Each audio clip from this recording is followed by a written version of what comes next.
Hello நண்பா, welcome back. போன வீடியோவில் நம்ம பார்த்தீங்கன்னா ஃபைல் ஹேண்ட்லிங் என்னென்னு பார்த்தோம். ஸோ ஒரு ஃபைலை எப்படி ஓப்பன் பண்ணுறது, க்ளோஸ் பண்ணுறதுன்னு பார்த்தோம். இந்த வீடியோவில் பார்த்தீங்கன்னா ஒரு ஃபைலில் எப்படி ஒரு கண்டென்ட் எழுதுன்னு பார்க்க போகிறோம். அதுக்கு என்ன செய்யலாம், நம்ம ஒரு ஸ்ட்ரக்சரை எக்ஸாம்பிள் எடுத்து பார்த்துக்கலாம். நான் நினச்சி பண்ண ஒரு ஸ்ட்ரக்சரை டிக்ளேர் பண்ணிக்கிறேன். ஸ்ட்ரக்சர் வந்து புக்கை பற்றியே டிக்ளேர் பண்ண போகிறேன். ஸோ பார்த்தீங்கன்னா ஃபஸ்ட்டு வந்து புக்கோட நேம் வச்சுக்கலாம். ஷேர் ஒரு அரேவாக டிக்ளேர் பண்ணிக்கிறேன். சைஸு 10 வச்சுக்கலாம் மேக்ஸிமம். செமிகோலன் வச்சுக்கலாம். அடுத்தால பேஜ், இந்த ரெண்டு மட்டும் கொடுக்க போகிறோம். ஸோ ஒரு எக்ஸாம்பிளுக்காக பேஜ். ஸ்ட்ரக்சரை க்ளோஸ் பண்ணிடலாம். அதோட வேரியபிளை இங்கேயே கொடுத்துக்கலாம். நம்ம ஒன்றே ஒரு ஸ்ட்ரக்சர் வேரியபிள் டிக்ளேர் பண்ணி அதை எழுத போகிறோம். இல்லை வேண்டாம், க்ளோஸ் பண்ணிக்கலாம். நம்ம இப்போ மெயினில் இதை வேரியபிளை டிக்ளேர் பண்ணலாம். ஸ்ட்ரக்சர் வேரியபிள் ஸ்ட்ரக்ட் புக், புக்கோட நேமு. ஸோ லெட்டர் சிங்கிற புக்கை நம்ம எழுத போகிறோம். ஸோ லெட் சி, இதான் நம்ம வேரியபிளோட நேமு. இல்லைனா ஈஸியாக இருக்குன்னா புக் 1ன்னு நான் வச்சுக்கலாம். புக் 1. இப்போ என்ன செய்யணும்னா இது வந்து இனிஷியலைஸ் பண்ண போகிறேன் வேல்யூ. ஃபஸ்ட்டு பார்த்தீங்கன்னா நம்மளுக்கு வந்து ஸ்ட்ரிங்கு ஒரு புக்கோட நேமு லெட் சி. அதுக்கப்புறம் பார்த்தீங்கன்னா புக்கோட பேஜ். ஸோ 439 செமிகாலன் வச்சு க்ளோஸ் பண்ணிக்கலாம். இப்போ பார்த்தீங்கன்னா இந்த வேல்யூவை நம்ம இப்போ பிரிண்ட் பண்ணி பார்க்கலாம். printf ஃபஸ்ட்டு வந்து புக்கோட நேமு,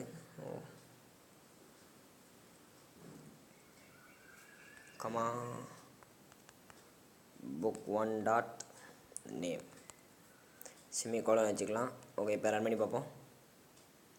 பார்த்தீங்கன்னா லெட்டர் சீன் வந்துட்டு. ஸோ இன்ஸ்டலேஷன் கரெக்டாக நடந்துட்டு. இப்போ இதை வந்து ஒரு ஃபைலை க்ரியேட் பண்ணி அந்த ஃபைலில் தூக்கி நம்ம சேவ் பண்ண போகிறோம். இதை கமெண்டாக மாற்றிக்கலாம். ஃபஸ்ட் நம்ம ஒரு ஃபைலை ஓப்பன் பண்ணலாம். அதுக்கு நம்ம வந்து முதல்ல ஃபைல் பாயிண்டரை க்ரியேட் பண்ணிக்கணும். ஸோ ஃபைல் பாயிண்டர், இதுக்கு நம்ம எஃபின்னு நேம் வச்சுக்கலாம். So file pointer FP. இதை நம்ம வந்து ஒரே லைன்லாம் கொடுத்துக்கலாம், எந்த பிரச்சனையும் இல்லை. FP equal to file open பண்ணுவோம். ஸோ அதனால் எஃப் ஓப்பனுங்கிற ஃபங்க்ஷன். அதுக்கப்புறம் எந்த ஃபைலோ அந்த ஃபைலோட நேமு. ஸோ நம்ம வேணால் இதுக்கு வந்து புக் டாட் டிஎக்ஸ்டின்னு வச்சுக்கலாம்.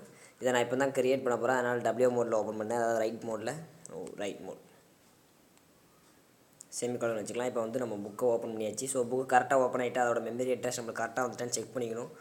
So not FP. இப்போ பார்த்தீங்கன்னா நமக்கு வந்து மெமரி அட்ரஸ் தப்பாச்சுன்னா நல்ல ரிட்டர்ன் பண்ணும். ஸோ நம்மளுக்கு வந்து நல்ல ஆகிட்டுனா நல்ல நாட் பண்ணோம்னா ட்ரூ ஆயிரும். அப்போ கண்டிஷன் ட்ரூ ஆனால் புக்கு வந்து நம்மளுக்கு வந்து ஃபைல் ஓப்பன் ஆனதில் ஃபெயிலியர்னு பிரிண்ட் பண்ணணும். ஸோ printf ஃபைல் ஓப்பன் வச்சுக்கலாம். So open fail.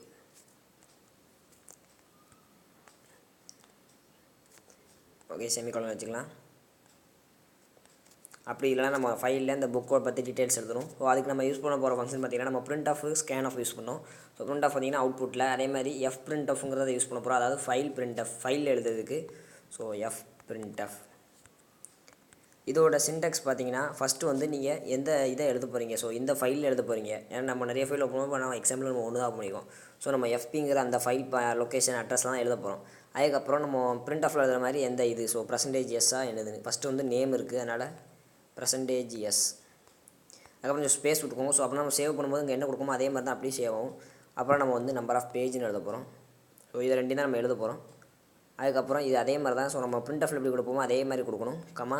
ஸோ இப்போ எஸ்க்கு கரஸ்பாண்டிங் என்ன, book 1 dot name, book 1 dot name, comma book 1 dot page. இப்போ பார்த்தீங்கன்னா நம்ம வந்து ஃபைலில் எழுதியாச்சு. நம்ம செமிகாலன் வச்சுக்கலாம். கடைசி நம்ம ஃபைலை க்ளோஸ் பண்ணிடணும். So close FP. ஓகே, இப்போ ரன் பண்ணி பார்க்கலாம். பார்த்திங்கன்னா எந்த எரருமே எல்லாமே நம்மளுக்கு ஓகே ஆகிட்டு. இப்போ நம்ம இந்த ஃபைலை ஓப்பன் பண்ணி பார்க்கலாம். ஓப்பன் எங்கே இருக்குன்னா ஆண்ட்ராய்டில் டேட்டா. ஸோ இந்த இருக்குது. இந்த ஃபைல்ஸ்குள்ளே தான் நம்ம பார்த்திங்கன்னா புக் டாட் டிஎக்ஸ்டின்னு ஒரு ஃபைல் க்ரியேட் ஆகுது. இதில் பார்த்திங்கன்னா letter C. So page number 439 வந்திருக்கு. ஸோ வேணா இந்த இடத்துல புக்கு நேம். ஸோ உங்கள் நம்ம என்ன கொடுக்கும்போது அப்படியே அங்கே வந்து எழுதிடும் ஃபைலில். ஈக்குவல்ட்டுன்னு கொடுத்துக்கலாம். உங்கள் கொஞ்சம் ஸ்பேஸ் விட்டு பேஜ் நம் ஈக்குவல்ட்டுன்னு வச்சுக்கிட்டு இப்போ இன்னொரு ரன் பண்ணலாம். பார்த்தீங்கன்னா நம்ம இன்னொரு ரன் பண்ணிக்கலாம். ஸோ டபிள்யூ மோடில் ஓப்பன் பண்ணால் அந்த ஃபைல் ஓவர் ரைட் தான் ஆகும். அது அப்பண்ட் ஆகாது. இப்போ பார்த்தீங்கன்னா இதை நம்ம வந்து இன்னொரு ஆட்டோ ஓப்பன் பண்ணணும். ஓப்பன் டேட்டா, சாரி எங்கேயோ இன்டர் ஸ்டோரேஜ் ஆண்ட்ராய்ட் டேட்டாவில் சிஎக்ஸ் இதில் ஃபைல். ஸோ இப்போ ஓப்பன் பண்ணிங்கன்னா பார்த்தீங்கன்னா book name equal to letter C. So page number 439 வந்துட்டு. ஸோ இப்படி தான் ஒரு ஃபைலில் வந்து கண்டென்ட்டை எழுதணும். ஸோ இதேமாதிரி fprintf யூஸ் பண்ணி எழுதியிருக்கோம். ஸோ அடுத்த வீடியோவில் நம்ம வந்து fputs அந்த மாதிரி நிறைய ஃபங்க்ஷன்ஸ் இருக்குது. இப்போ வந்து வீடியோவில் நம்ம fprintfும் fscanf. ஸோ இப்போ ரீட் பண்ணியாச்சு. இப்போ அதில் இருக்க கண்டென்ட்டை நம்ம எழுதியாச்சு. இப்போ நம்ம ரீட் பண்ணணும். ஒரு ஃபைலில் இருக்க எப்படி ரீட் பண்ணு பார்க்கலாம். அதுக்கு முன்னே இந்த லைன் நம்ம கமெண்ட்டாக மாற்றிக்கலாம். இப்போ நம்ம ரீட் பண்ண போகிறோம். அப்போ வந்து நம்ம டபிள்யூ மோடில் ஓப்பன் பண்ணக்கூடாது, ரீட் மோடில் ஓப்பன் பண்ணணும். ஆர்னு கொடுத்துக்கலாம். ஸோ அதே மாதிரி தான் நம்ம ஸ்கேனஃப் கொடுத்து ரீட் பண்ணுவோம். அதே மாதிரி fscanf சேம் சின்டெக்ஸ் தான். இப்போ fprintfக்கு என்ன சின்டெக்ஸோ அதே மாதிரி தான். எந்த ஃபைல்லேருந்து ரீட் பண்ண போகிறீங்க, ஸோ ரீட் பண்ண போகிற ஆர்குமெண்ட் என்ன, ஸோ நம்மளுக்கு இதே மாதிரி தான் ரீட் பண்ண போகிறோம். சிம்பிளாக ஒரு பர்சன்டேஜ்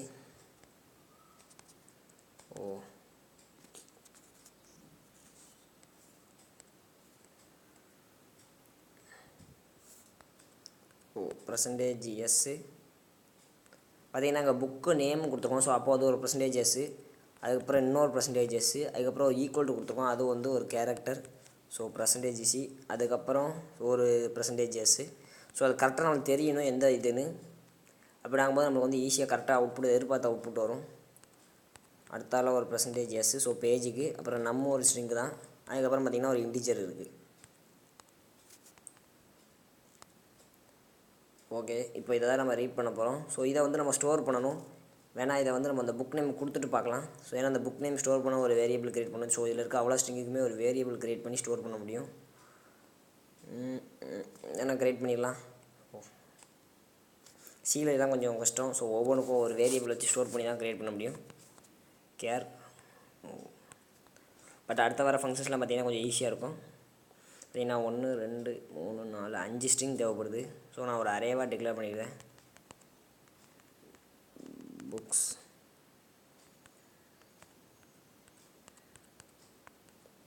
இதில் 10ன்னு கொடுத்துடலாம். ஓகே, அதுக்கப்புறம் நம்மளுக்கு வந்து ஒரு இன்டீஜர் தேவை. இன்ட் ஆஃப் பேஜ்னு வச்சுக்கலாம். நம்மனே வச்சுக்கலாம். ஒரே ஒரு இன்டீஜர் க்ளோஸ். ஸோ இந்த இடத்துல கரஸ்பாண்டிங் இந்த பர்சன்டேஜஸை ரீட் பண்ணி உங்களுக்கு எந்த வேரியபிளில் ஸ்டோர் பண்ணணும்னு கொடுக்கணும். ஃபஸ்ட்டில் புக்ஸ் ஆஃப் 1ல் ஸ்டோர் பண்ணணும். So 0 comma books of 1 comma books of 2 1 0 1 2 இன்னும் இருக்குது.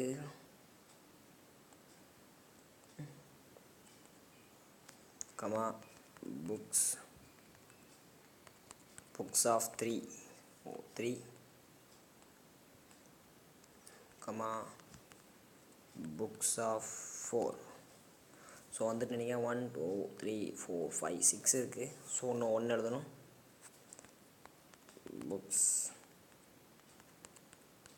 Books of 5. பட் இதுலேயே எனக்கு ஒரு பிரச்சனை இருக்க மாதிரி தான் தெரியுது. சரி பார்ப்போம், ரன் பண்ணி பார்க்கலாம்.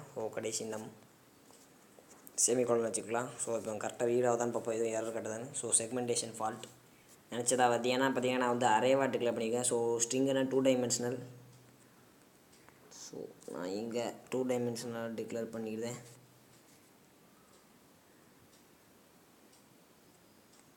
அப்போ இந்த இடத்துல 0 0 இந்த இடத்துல பார்த்தீங்கன்னா 0 1 வரும். ஸோ 0 இல்லை அப்படின்னா தான் கேரக்டர் ஆகும். ஸோ கரெக்டாக தான் இருக்குது. ஸோ இதை க்ளியர் பண்ணிக்கலாம். ஓகே, இப்போ ரன் பண்ணி பார்ப்போம். ஸோ பார்த்திங்கன்னா எந்த ஃபால்ட்டும் இல்லை. ஸோ நினச்ச மாதிரி தான். இது வந்து ஸ்ட்ரிங்னாலே வந்து நம்மளுக்கு வந்து double array. So 2 dimensional array use பண்ணிக்கணும். இது பிரிண்ட்லாம் ஒன்றும் இல்லை. ஸோ நம்ம இதை அவுட்புட்டில் பிரிண்ட் பண்ணி பார்ப்போம் எப்படி வருதுன்னு. அதுக்கப்புறம் நான் எக்ஸ்பிளைன் பண்ணேன். So print of percentage S. So முதல்ல இந்த 3 ஒர்க் பண்ணி பார்ப்போம் வருதான்னு ஃபஸ்ட்டு. books of 0 கமா books of ஸோ ஃபார் லூப்பில் போடலாம், ஈஸியாக முடிஞ்சிடும். சரி இருக்கட்டும், பரவாயில்ல. books of 2 ஓகே, செமிகோலன் வைக்கல. ஓகே, இப்போ ரன் பண்ணுவோம். பார்த்தீங்கன்னா புக் நேம் ஈக்குவல் டு வந்துட்டு எஸ். அப்போ நம்ம ஒர்க் ஆகுது கரெக்டாக. அப்போனா இந்த சியில் printf யூஸ் பண்ணும்போது இதான் கொஞ்சம் பிரச்சனை. ஸோ fprintf எஸ்கணும் எத்தனை இது இருக்கோ அதுக்கு தக்கன நம்ம ஆர்குமெண்ட் கரெக்டாக கொடுக்கணும். ஸோ ஒரு 2% எஸ், இன்னொன்று 1 2 3 4. ஸோ 1 2 3 4, இன்னும் 2 இருக்குது. % எஸ், % எஸ். ஸோ லாஸ்ட்டாக ஒரு % டி. இப்படி பார்த்தீங்கன்னா comma books of 3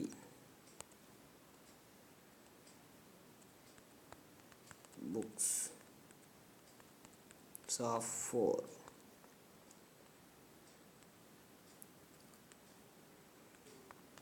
books of 5. So 5 தான் லாஸ்ட் நீங்கள். அதுக்கப்புறம் ஓகே ரன் பண்ணி பார்ப்போம் எல்லாம் கரெக்டாக இருக்கான்னு. ஸோ பார்த்தீங்கன்னா கரெக்டாக வந்துட்டு. So book name equal to letter C, page equal to 0ன்னு வருது. ஸோ என்ன பிரச்சனை, எங்கேயோ எரர் இருக்குது. நம்ம இதெல்லாம் ஸ்ட்ரிங்ஸ், அதனால் நம்ம வந்து ஆம்பர்சன்ட் கொடுக்கல, அதனால் கரெக்டாக ஸ்டோர் ஆயிரும். பட் இது வந்து நம்பர்னால நம்ம ஆம்பர்சன்ட் கொடுக்கணும், அதை நான் மறந்துட்டேன். இப்போ பார்த்தீங்கன்னா நம்மளுக்கு வேல்யூ கரெக்டாக ஸ்டோர் ஆயிரும். ஸோ இல்லை, இந்த மறுபடியும் 0 தான் வருது. என்ன பிரச்சனை, இதில் ஒரு ஈக்குவல்ட்டு இருக்குது, நான் அந்த ஈக்குவல்ட்டு எடுக்க மறந்துட்டேன். அப்படி தான் நினைக்கிறேன். சரியா, book name equal to % page உங்கள் ஒரு ஸ்ட்ரிங்கு போடணும். அப்போ நான் இந்த இடத்துல நான் இன்னொரு புக்கு போடணும். ஸோ கொஞ்சம் கன்ஃபியூஷனாக தான் இருக்கும். சியில் இது ஒன்று பிரச்சனை, இந்த ஃபைல் லிங்க் பண்ணும்போது 6 கமா இந்த இடத்துல கமா புக் 6. அப்போ இந்த இடத்துல ஒரு % போடணும், %. ஸோ இப்போ ரன் பண்ணால் நம்மளுக்கு வந்து என்ன பிரச்சனை வருது. So books does not refer to value. Okay, எஸ்ஸை விட்டேன். எஸ் ஓகே, இப்போ ரன் பண்ணுவோம். பார்த்தீங்கன்னா நம்ம அவுட்புட் கரெக்டாக வந்துட்டு. So book name equal to letter C, page number equal to 439.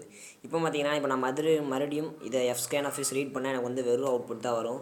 ஏன்னா நம்ம ரீட் பண்ண அதோட கர்சர் வந்து இங்கே மூவ் ஆகிட்டே இருக்கும். ஸோ கடைசி இந்த இடத்துல வந்துடும். இப்போ நான் மறுபடியும் இங்கே ஒரு இடத்துல fscanf யூஸ் பண்ணி எனக்கு வெறும் blank ஸ்பேஸ் தான் வரும். அது தெரிஞ்சுக்கோங்க நண்பா. ஸோ இங்கே பார்த்தீங்கன்னா உங்களுக்கு புரியாமல் இருந்திருக்கலாம்.